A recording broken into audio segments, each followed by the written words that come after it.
Hello विद्यार्थी मित्रों, आज एक छोटा सा टॉपिक है, उसके बारे में बात करेंगे। जो आपके नेट है, जीआरएफ है, टीजीटी है, पीजीटी है या अन्य प्रतियोगी परीक्षाएं हैं, फर्स्ट ग्रेड सेकंड ग्रेड, इनमें कभी भी आने की संभावनाएं उसकी रहती हैं। प्रश्न की छोटा सा प्रश्न है, बड़ी आसानी से जो है वो हो जाएगा, तो उसी के बारे में बातचीत करते हैं।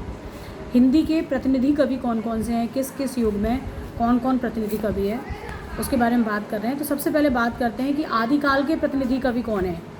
तो चंद वरदाई जो हैं उनको आदिकाल का प्रतिनिधि कवि माना जाता है। उसके बाद बात करते हैं कि भक्ति काल का प्रतिनिधि कवि कौन है। तो आप सभी जानते हैं कि भक्ति काल के जो प्रतिनिधि कवि हैं वो हैं तुलसीदास। राम भक्ति काव्यधारा, सगुणोपासक राम भक्ति काव्यधारा के प्रवर्तक कवि तुलसीदास जो हैं वही भक्ति काल के प्रतिनिधि कवि हैं। उसके बाद अगली बात करते हैं कि रीति काल के प्रतिनिधि कवि कौन है। तो रीति सिद्ध काव्यधारा के एकमात्र कवि बिहारी जो हैं वे रीति काल के प्रतिनिधि कवि माने जाते हैं। उसके बाद आते हैं आधुनिक काल पर।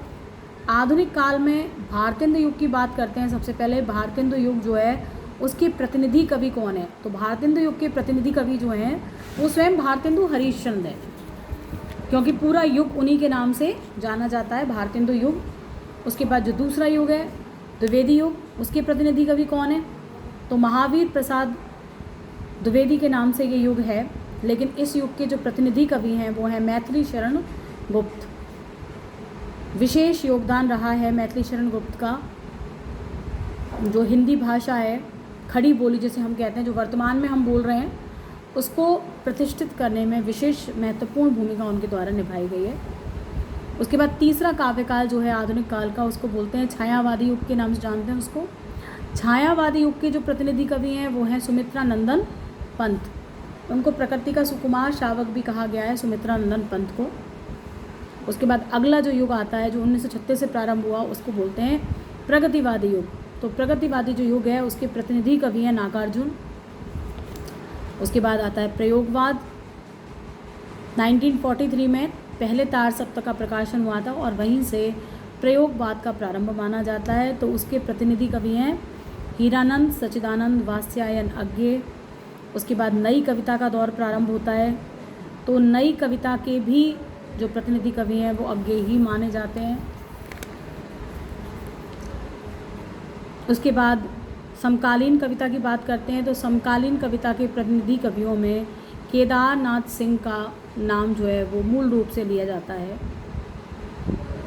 तो महत्वपूर्ण जो काव्यकाल हैं उनमें कौन से कवि प्रतिनिधि कवि हैं, उनके विषय में हमने एक छोटी सी बात करी।